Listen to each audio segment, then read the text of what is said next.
Bueno, voy a dar una cosa muy rápida de PrEP, utilizando datos, yo en general hago eso, de la Clínica Condesa en el tema.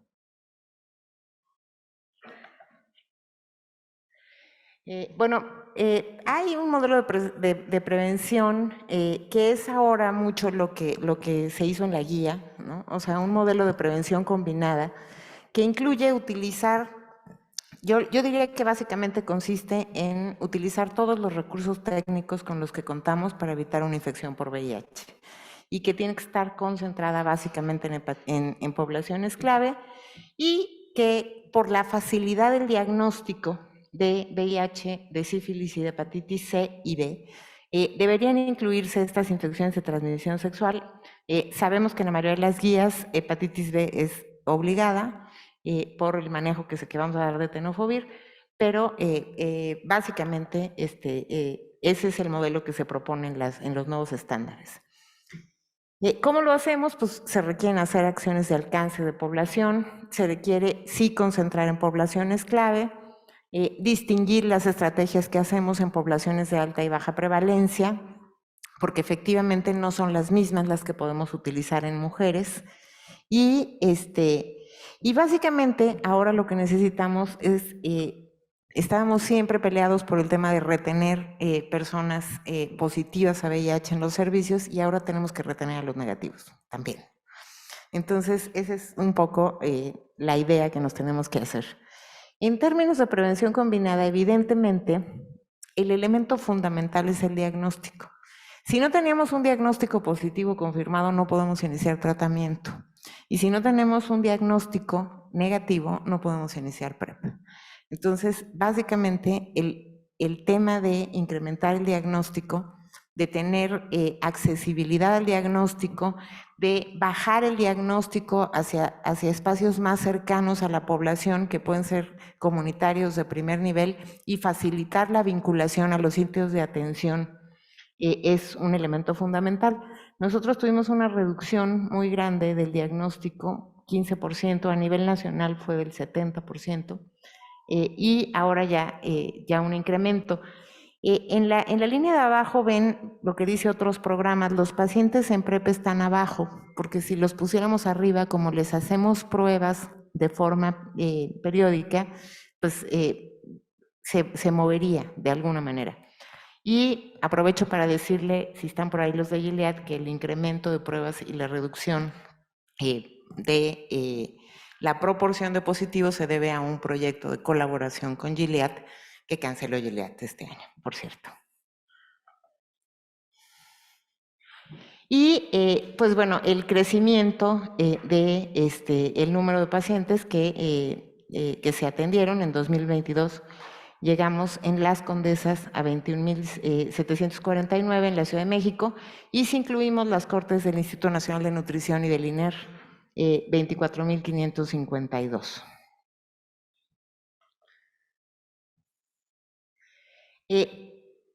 Un elemento fundamental, y lo vimos en las gráficas, hace rato lo dijo Romina, profilaxis post-exposición es una intervención que existe hace mucho y no la usamos. Estos son datos de profilaxis post-exposición, y la mayoría es en personas por prácticas de riesgo, es decir, no por violencia sexual, no por riesgo laboral, sino por prácticas sexuales de riesgo. Y este elemento es muy importante porque es, desde nuestra experiencia, una intervención que permite acercar personas a PrEP. Reconozcamos que más allá de que no estamos teniendo los resultados que quisiéramos en PrEP, tampoco tenemos demanda. Nos hemos tardado tanto en América Latina que ya no tenemos demanda. Como que no se lo creyeron, no hay información en las poblaciones clave, no hay información en la Ciudad de México, que es quizá la ciudad con más pacientes en PrEP de América Latina. Y la población le falta información. Entonces, profilaxis posexposición, tenerla accesible es un elemento fundamental para poder acercar personas a PrEP.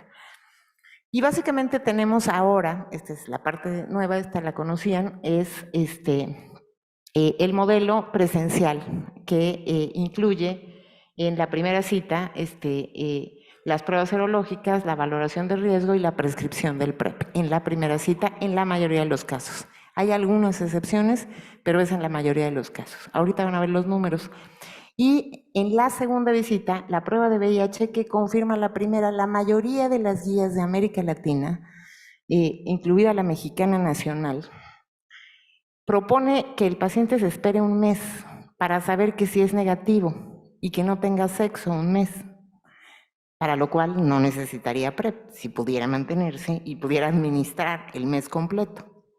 Entonces, este punto de iniciar en el primer mes es fundamental. Efectivamente, la prueba tiene un periodo de ventana y lo que confirma el resultado negativo es la segunda visita. Nosotros esto lo validamos en un protocolo de investigación con más de 2,000 pacientes y funciona que sea la segunda visita al mes la que permite confirmar el diagnóstico, pero iniciando el primer día. Y tenemos un teleprep que inició uno de los sitios comunitarios. El modelo que tenemos, ahorita van a ver también por sitio, tiene ese espacio.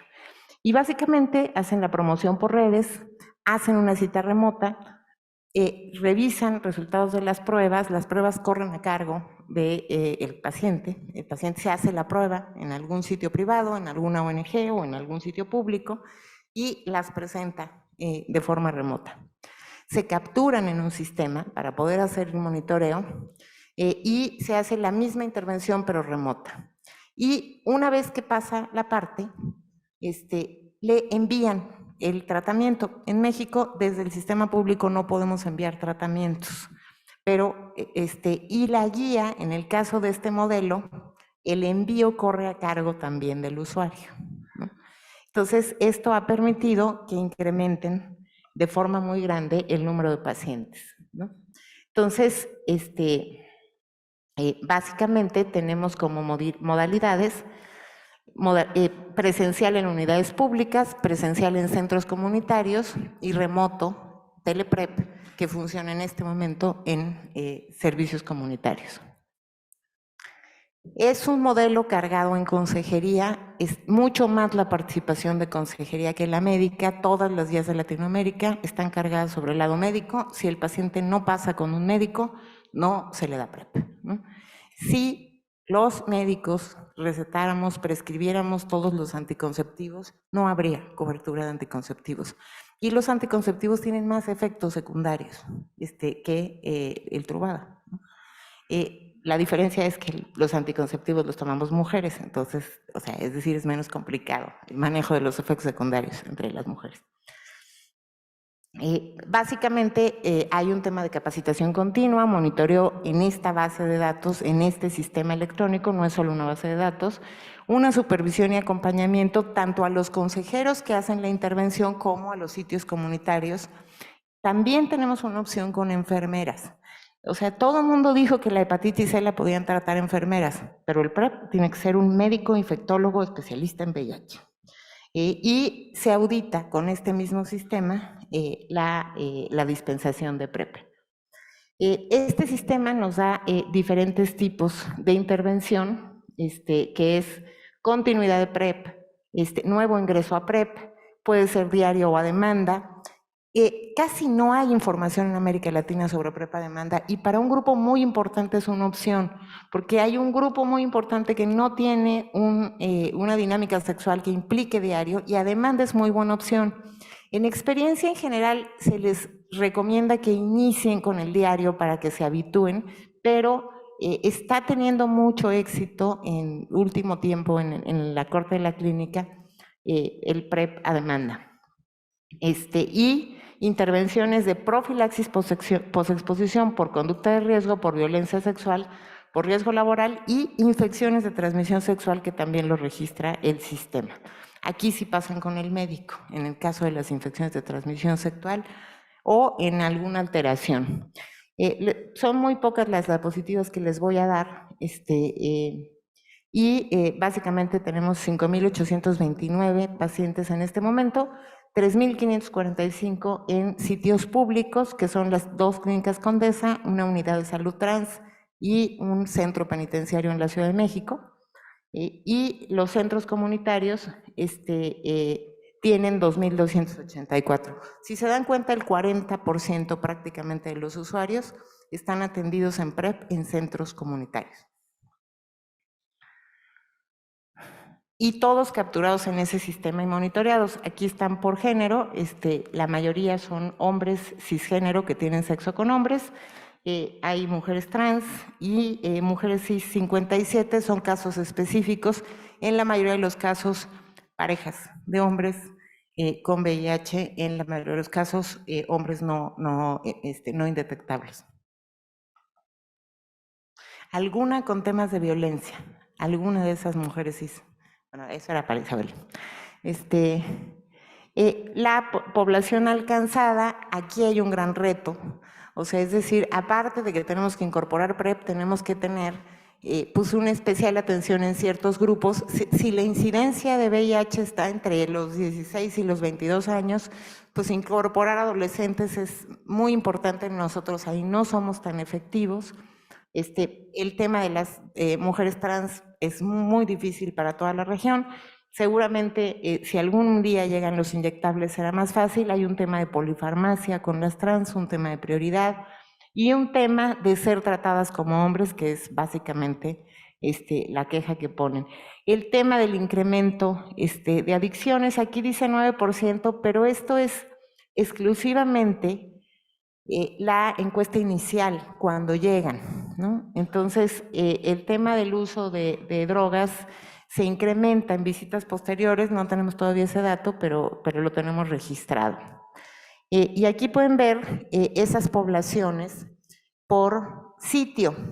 Entonces, pueden ustedes ver cómo en los sitios comunitarios, salvo la parte del rosa es trans, que es la unidad de salud transgénero, o sea, si uno se mete a un espacio y crea un espacio exclusivo trans, tiene mucho más éxito.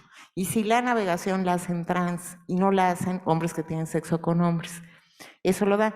Pero en el resto pueden ustedes ver que, por ejemplo, los servicios comunitarios son muy efectivos en usuarios de drogas, en chemsex y en cristal.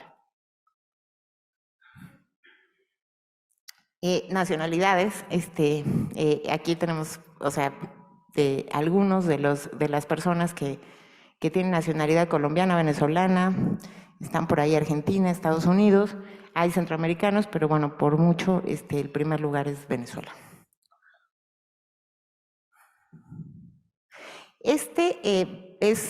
Pasó como abstract para la IAS de este año, que es el tema del inicio, ¿no?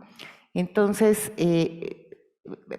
o sea, ojalá tengan oportunidad de ver el abstract que pasó, que lo va a presentar Mario Gómez, que es el primer autor del capítulo y de esta presentación también. Está por aquí, es epidemiólogo y es el médico coordinador de los servicios de prevención en la Clínica Condesa.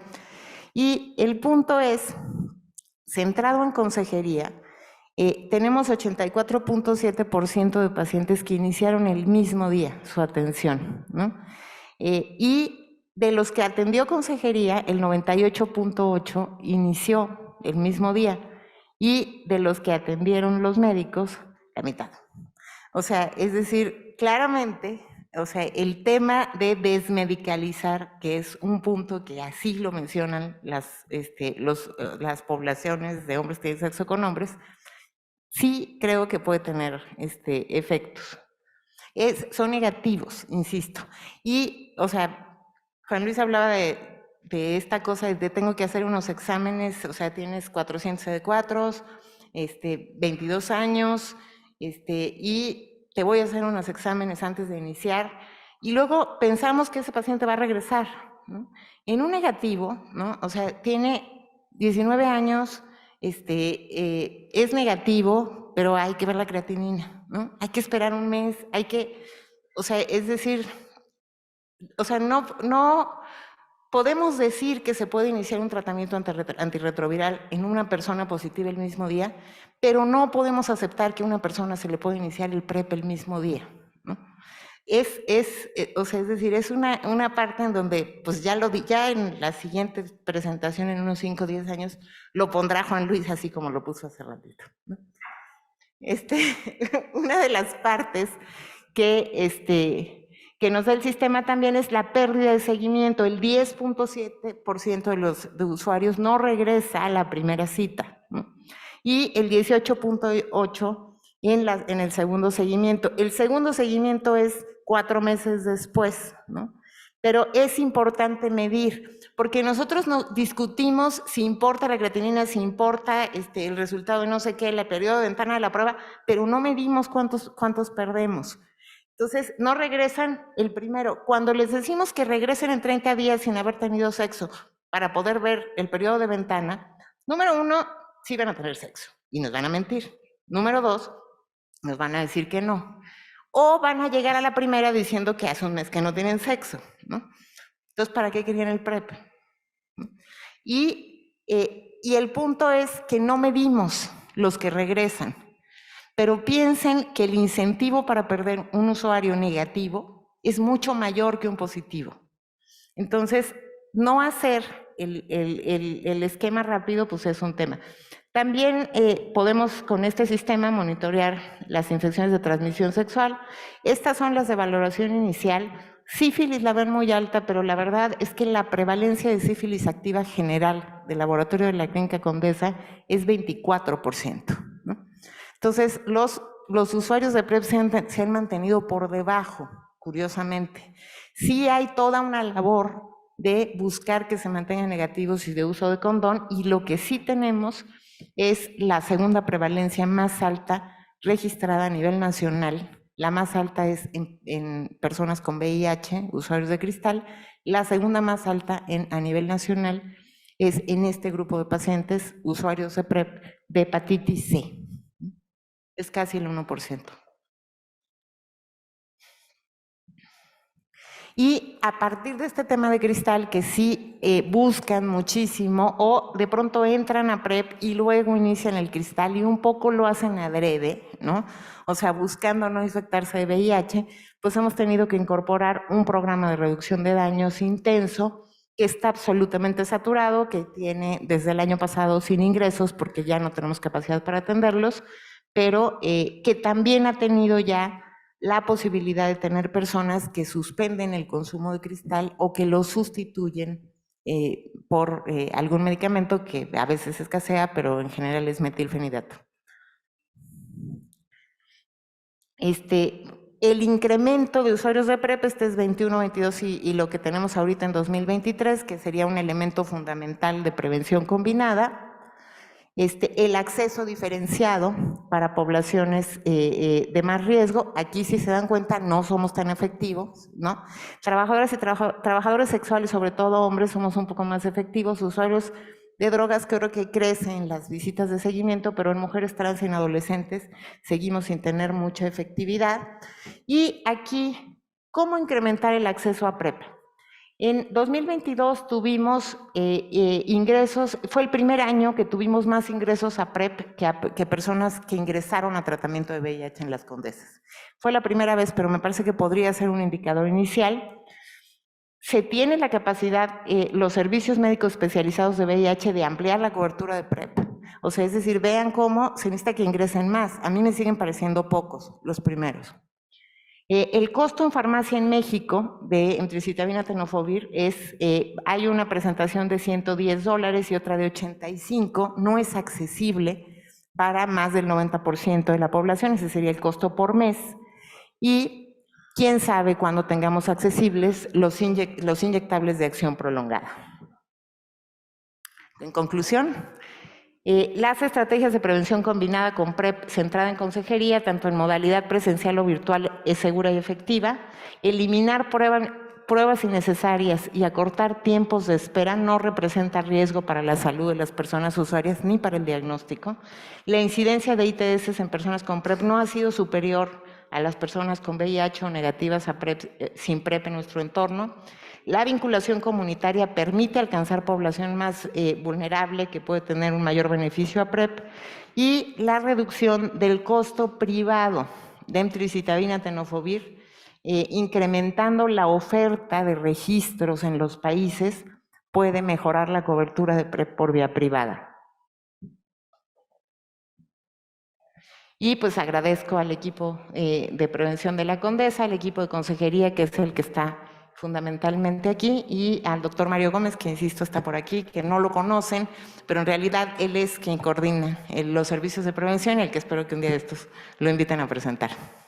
Muchas gracias.